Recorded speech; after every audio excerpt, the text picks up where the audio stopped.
Muy buenos días dominicanos, muy buenos días dominicanas. Esto es Cátedra Médica. Cátedra Médica llega a ustedes a través de 98.5 Rumba para toda la capital de la República Dominicana. El Cibao lo cubrimos a través de Premium 101.1.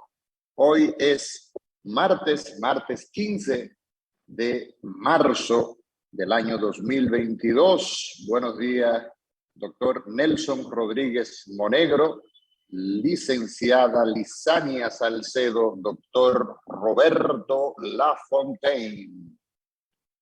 Buenos días, doctora Mauri García.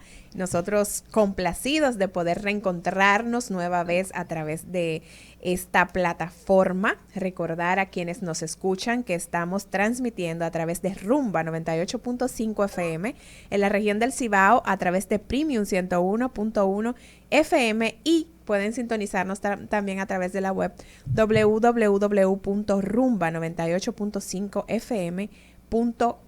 Buenos días, doctor Nelson Rodríguez Monegro, doctor Roberto Lafontaine. Buen día, Liz, a Mauri, Nelson. Alegre por venir otro día más a cumplir con este apostolado de compartir temas de salud con esa amplia teleaudiencia que tiene Rumba, la 98.1 y Premium, la 101.1.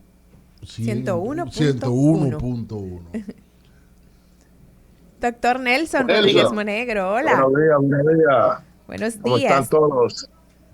Muy bien, por ahora, como dice un amigo. Me alegro. Nelson, ¿qué tenemos sobre el escritorio?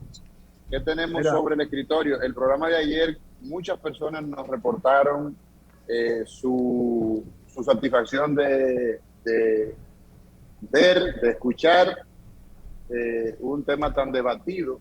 Y agradecemos sobre todo a las personas que nos siguen a través de Instagram, @rumba985fm. Así que gracias por compartir el programa de ayer completo, tanto con el doctor Ricardo Nieves como con el doctor Sócrates Sosa, tanto Lisania Salcedo y un servidor, el doctor Roberto Lafontaine, que nos estuvo dando apoyo desde el anonimato. Estamos muy satisfechos para que la gente reciba esta información. Adelante, Nelson. Buen día. Bueno, hay bastantes temas como de importancia capital, yo diría, para lo que es la República Dominicana en el ámbito de la salud. Hay un tema que ha ocupado principalía en las portadas de los diarios y tiene que ver con el tema del Consejo Nacional de la Seguridad Social. Yo pienso que es importante pues comentar sobre esa situación porque eso afecta a todos los afiliados de la Seguridad Social. Estamos hablando prácticamente de casi 8 o 9 millones de personas y resulta que al parecer existe un conflicto entre el presidente del Consejo de la Seguridad Social, que es a la vez el ministro de Trabajo, y por otro lado el gerente ejecutivo del Consejo Nacional de la Seguridad Social. Y me llama la atención que ninguno de los representantes habían levantado la voz de alerta ante esta situación que impide que se conozca lo que en el diario vivir pasa y padece los afiliados de la Seguridad Social.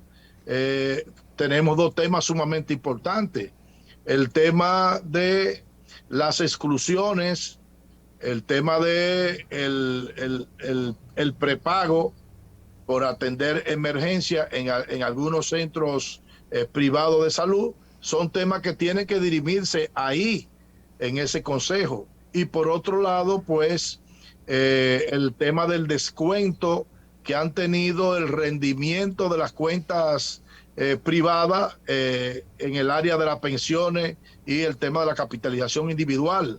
Es decir, que esos son temas que tienen que ser tratados y resulta que desde diciembre 9 no se reúne el Consejo y es importante señalar que ese diciembre 9... Pero no están cobrando, Nelson, tampoco ellos. O sea, no reciben ¿Eh?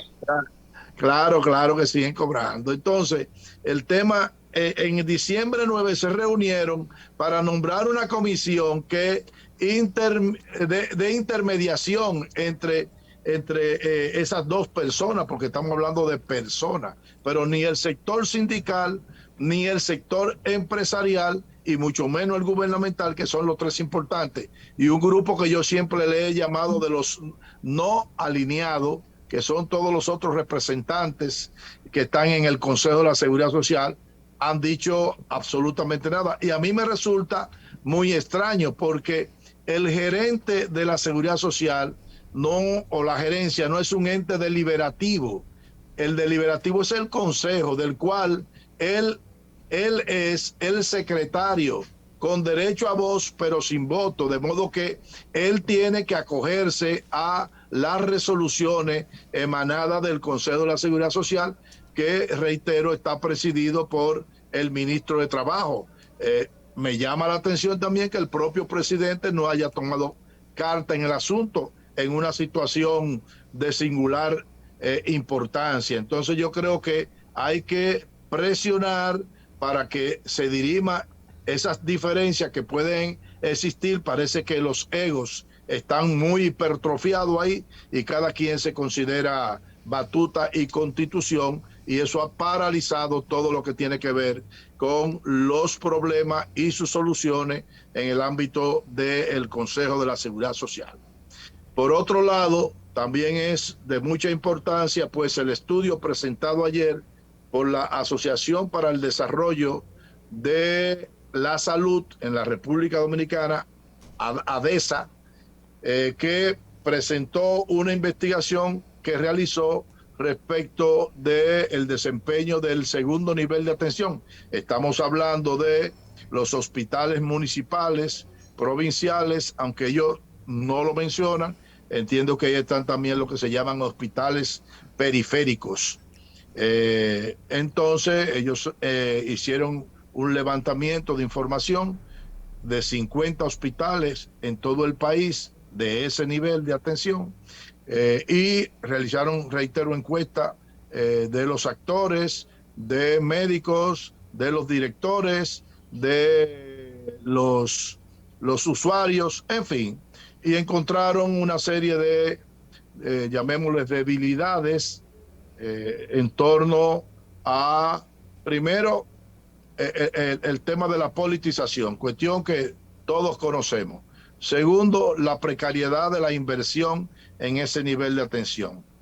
Tercero, la falta de recursos humanos, médicos, enfermeras. Cuarto, la baja utilización por parte de la población de esos servicios. A mí me luce que también hubo algo de sesgo ahí porque también el tema de medicamentos, la insuficiencia de medicamentos, pienso que se quedó ahí el tema de la gerencia, algo que siempre hemos abogado, de la profesionalización de dirección y administración hospitalaria. Porque si bien es cierto que hacen falta recursos, no menos cierto es que no hay unos procesos de manejo eficiente y profesional, además de la transparencia y pulcritud de los fondos públicos que se destinan a esos hospitales. De modo que se ha documentado algo que entiendo todos conocemos, es decir, todo el que ha estado involucrado en el sector salud público, pues conoce de esas debilidades, y yo pienso que cuando se habla de la falta de recursos humanos, de médicos, algunas especialidades, por ejemplo, encontraron que el 60% de esos 50 hospitales no tenían cardiólogo, pero es que nosotros queremos poner, como dicen, la carreta delante de los bueyes, y hay una cuestión desde el punto de vista estructural y organizativo que tiene que hacerse. Siempre nosotros hemos tenido un sistema que financia la oferta. Invierto en esta cosa y esto es lo que le puedo ofrecer a la población, de modo que de una u otra manera le estamos diciendo a la gente de que tiene que enfermarse, porque si se enferma de otra cosa yo no tengo para atenderte. De modo que el cambio dentro del proceso de reforma implica el diagnóstico situacional de salud de la comunidad, es decir, qué es lo que tenemos en esas comunidades. Como consecuencia de eso, articulo lo que yo debo ofertarle para satisfacer esas demandas insatisfechas de salud. Y ahí vamos, pues, a la implementación de lo que se llama la cartera de servicio que debe tener ese hospital.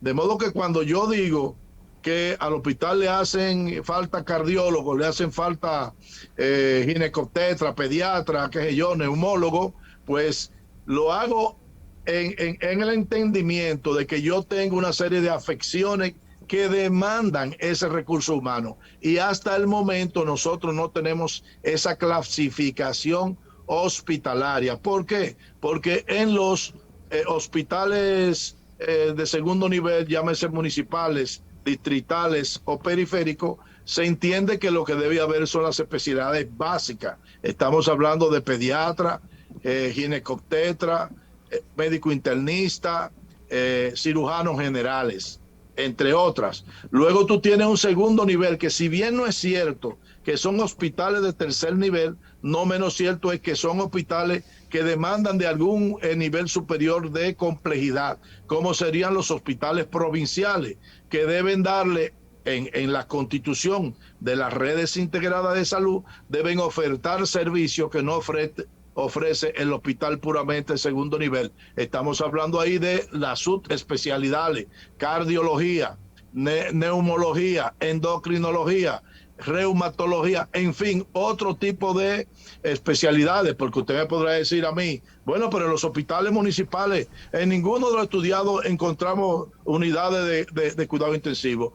Porque en ese nivel no se necesita una unidad de cuidado intensivo. Quien debe tenerla es el hospital provincial. De modo que, de todas maneras, esto tiene un gran valor, este estudio, a Mauri, Lizania y Roberto, porque documenta lo que todos conocemos. Sí. Nelson, hay un tema. Sí, adelante, Roberto. Sí, solamente acotarte que el estudio, ¿verdad?, es la Alianza por el Derecho a la Salud. O sea, plantea que el 90% de los nuevos gerentes de esos hospitales, de estos directores generales, no tienen estudio en gerencia hospitalaria. Ahora bien, el sesgo está en que las conclusiones no lo recoge esto como una situación precisamente a resolver. Ahí entra y habla de la injerencia de la política. Sí. Tú recuerdas que cuando nosotros éramos compañeros en el Servicio Nacional de Salud, tanto tú como Mauri, pues nosotros comenzamos a introducir algo que nunca se había hecho aquí, que era el nombramiento por concurso. Correcto. De los directores hospitalarios y también de los administradores hospitalarios, porque hasta el momento, nunca antes, pero lamentablemente las cosas buenas pues son fugaces y efímeras en nuestro país.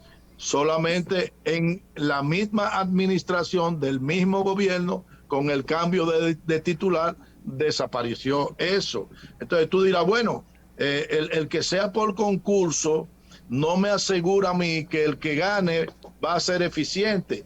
Bueno, pero no lo asegura, pero se aproxima bastante, porque lo primero que usted tiene que diseñar es el perfil para ese cargo. Claro. ¿Cuáles son los atributos que debe tener ese recurso humano para ser director o administrador hospitalario? De modo que nos acercamos más. En segundo lugar, otro componente importante era la firma de un contrato, porque aquí se tiene que muchos nombramientos son de carácter permanente, que no están ligados al nivel de desempeño y responsabilidad que puedan tener en sus funciones. Entonces existía un contrato con una evaluación media, porque era un contrato de 2 años, pero tenía una evaluación de medio término al año para ver si esa persona había cumplido con los indicadores y metas establecidos ahí. Y solamente con pasar esa evaluación era lo que le aseguraba la permanencia en el cargo, pero eso desapareció y usted no encontró, sobre todo también iniciamos algo que se había perdido hacía muchos años, que era el nombramiento de los médicos especialistas y de las enfermeras profesionales por concurso. Eso se eliminó y resulta que nosotros nunca oímos a el colegio médico protestando porque se nombraron más de 2,000 médicos sin ningún concurso.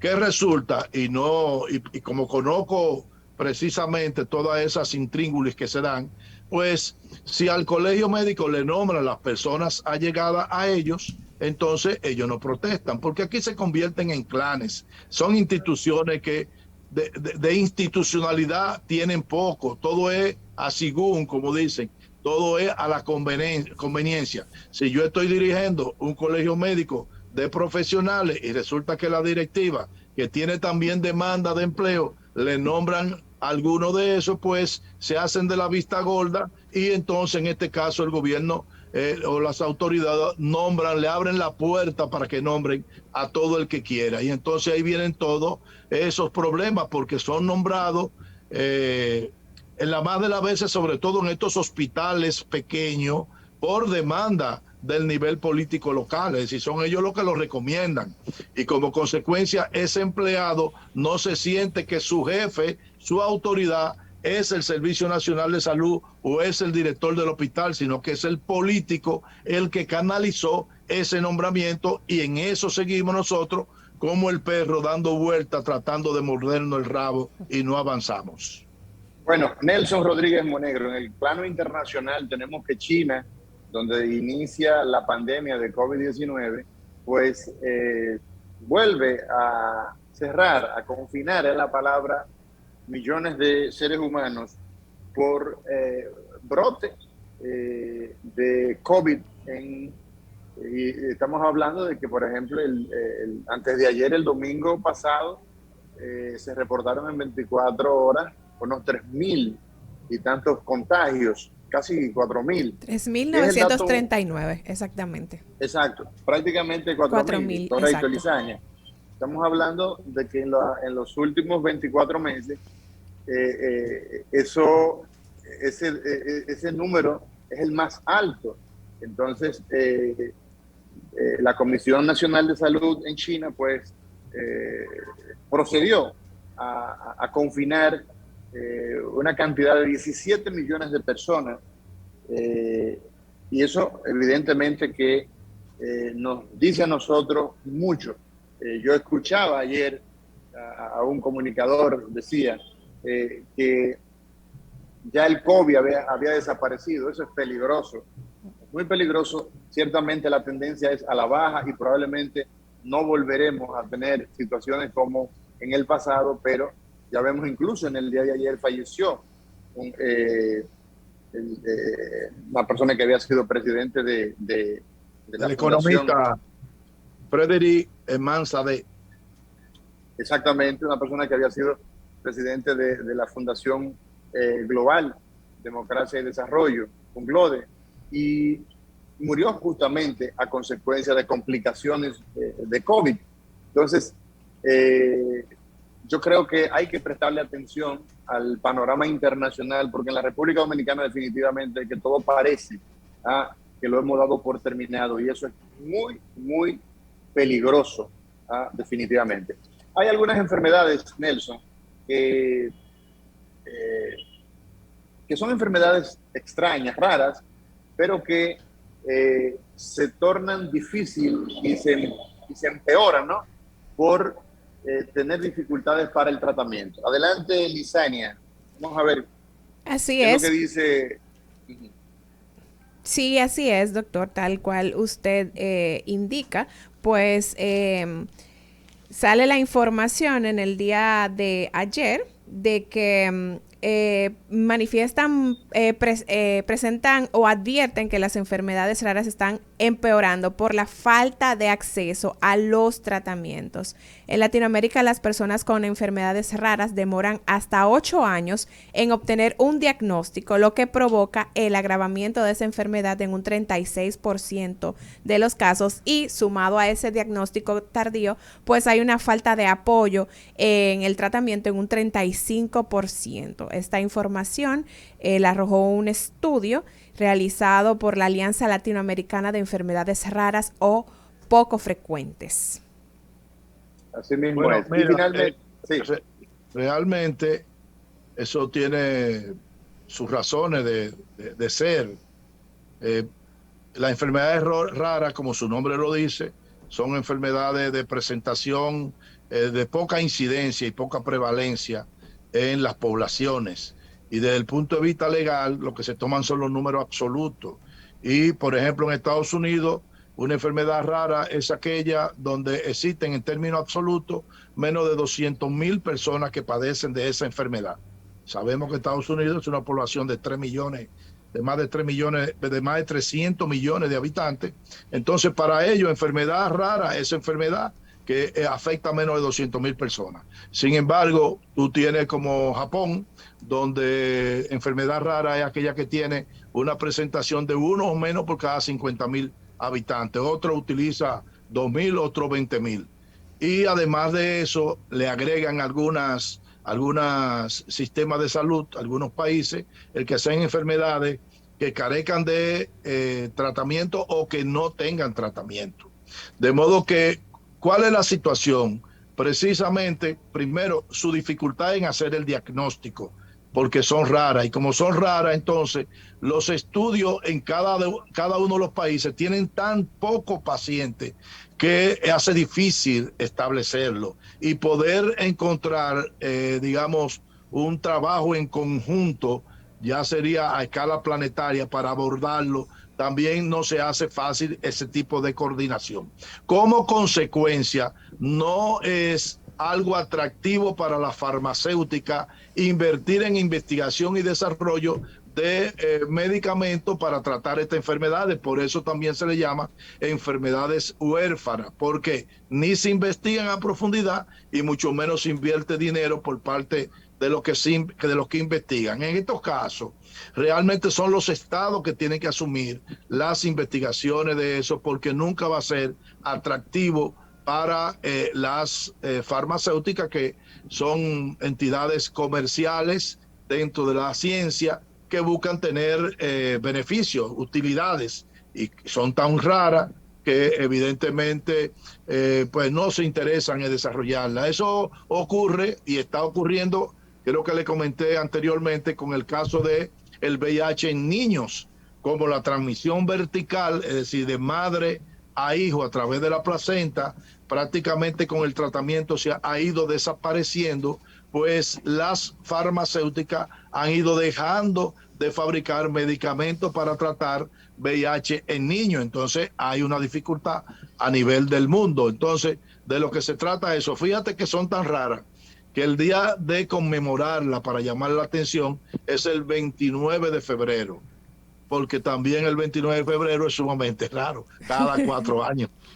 Así mismo es, así mismo es. Bueno, el tema del día de hoy para tratar con todas las personas que nos siguen son los trastornos del habla, y para eso tendremos a la licenciada Patricia Castro, quien es psicóloga clínica y con maestría en patologías del lenguaje y del habla. Entonces vamos a estar conversando, ¿no?, con ella sobre los trastornos del habla en Cátedra Médica. Nelson, finalmente tenemos que en el Hospital Francisco Moscoso Puello, un hospital que quiere mucho el doctor Lafontaine. Grato recuerdo que tiene ahí. Grato recuerdo, sí.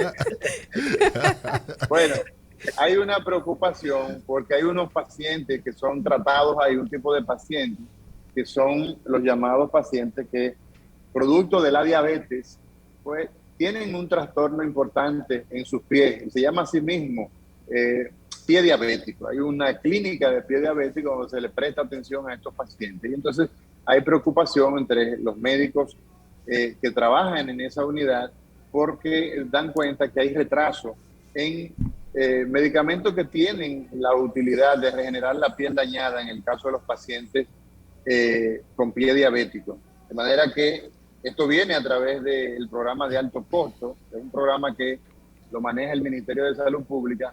Entonces, eso es importante.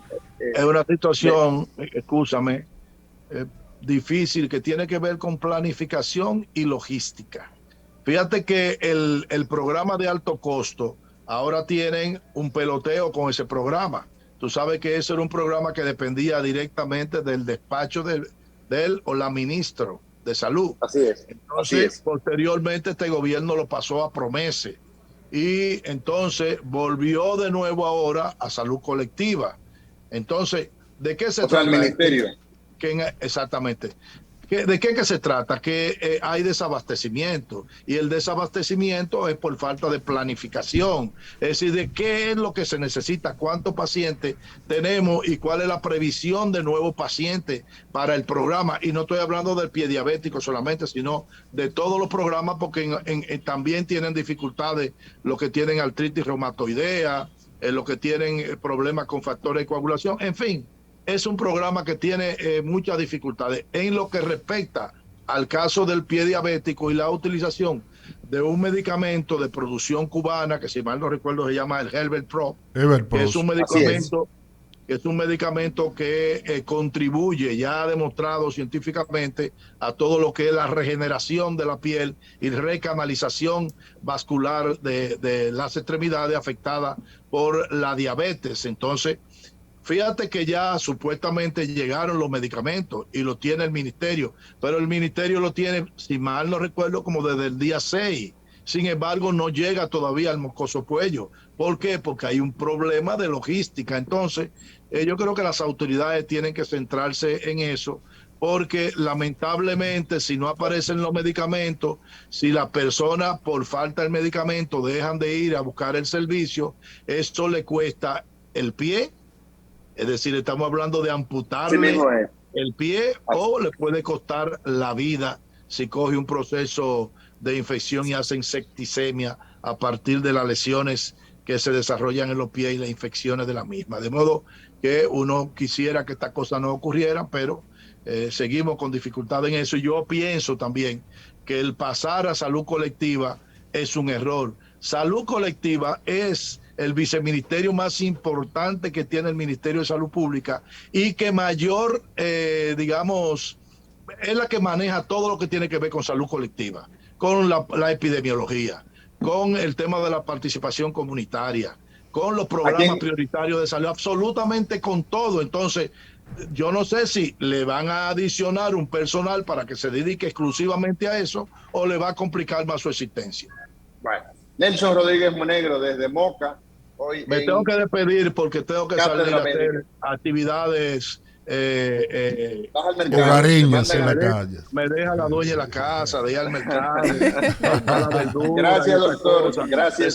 Sacar el perro a dar un paseo. Nos vemos, señores. Okay. Bueno, gracias, doctor. Señor director. Nos vamos a una pausa y cuando regresemos, un día como hoy en la medicina. Gracias. Que la salud merece respeto.